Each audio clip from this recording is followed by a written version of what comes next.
There are those who ask for what they want, and those who take it without asking. The difference: mastery over negotiation.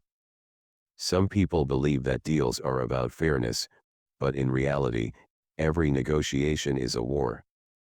And like any war, there are those who control the battlefield and those who are controlled.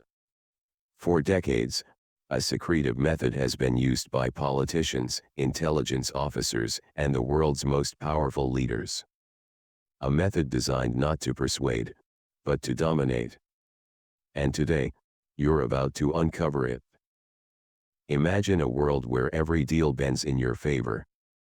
Where power is not just something you seek, but something you control. The Kremlin school of negotiation is not about persuasion, it's about domination. This method is designed to break resistance, to make people concede without them even realizing it. But like any weapon, it can be used for conquest, or for destruction. The question is, will you wield it, or will you become its victim? The Kremlin negotiation method is not about compromise. It's a structured system, 5 calculated steps that shift power to your side before your opponent even realizes what's happening. Step 1. Listen like a spy. Most people listen to respond. But in this method, listening is a weapon. Every hesitation, every sigh, every nervous twitch, is a clue. The key is to make the other party speak first, reveal their weaknesses, their motivations, and their fears while you remain a blank slate, unreadable. Step 2. Ask questions that trap.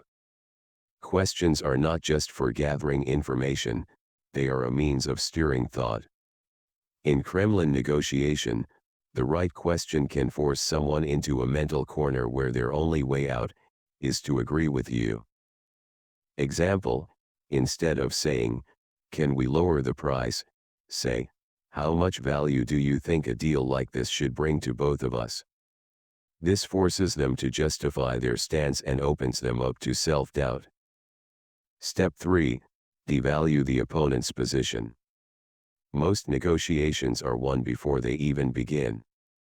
If you can make your opponent doubt their leverage, they will lower their demands without you even having to argue. How?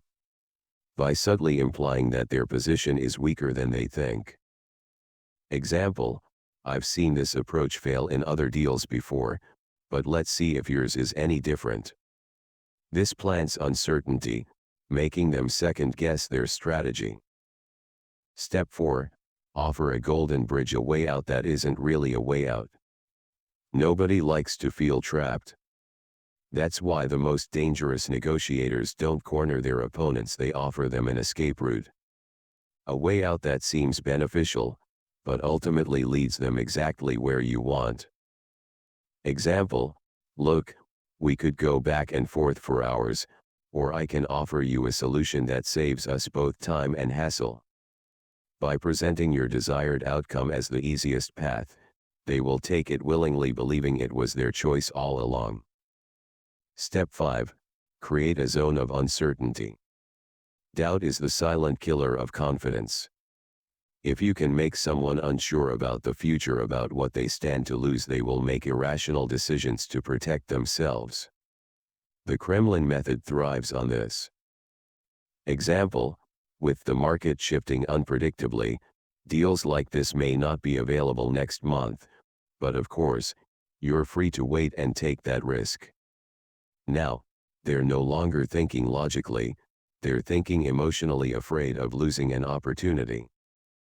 Negotiation is never just about logic, it's about emotion. And the most powerful tool of emotional manipulation is what the Kremlin method calls the pendulum effect. Imagine a swing: on one side is trust, on the other is doubt. If you can push someone between these extremes, they will become mentally exhausted, and more willing to accept whatever stability you offer them. The 3 stages of the pendulum effect. Stage 1. The warm embrace. Build rapport. Make them feel heard. Establish a sense of mutual respect and cooperation. This lowers their guard. Stage 2. The cold withdrawal. Suddenly, without warning, become distant. Show hesitation. Create a sense of instability. Now, they feel like they're losing something: your approval, your partnership, the deal itself. Stage 3. The sudden rescue. Just as they begin to feel the pressure, bring back warmth. Offer a solution. But this time, the solution is on your terms. Because now, they're desperate to regain the sense of stability they had before. This method is used by world leaders, top CEOs, and high-stakes negotiators. Because once someone is emotionally fatigued, they stop thinking rationally. They just want relief. And you control when and how that relief is given. With great power comes great consequences. The Kremlin method is not just about getting what you want, it's about reshaping the battlefield itself. But every war has its casualties. The question is, will you be the one left standing, or will you become trapped in your own game? Because the truth is, once you learn these techniques, you will start seeing them everywhere. In business deals, in political speeches, in personal relationships. And the more you recognize them, the harder it will be to ignore them.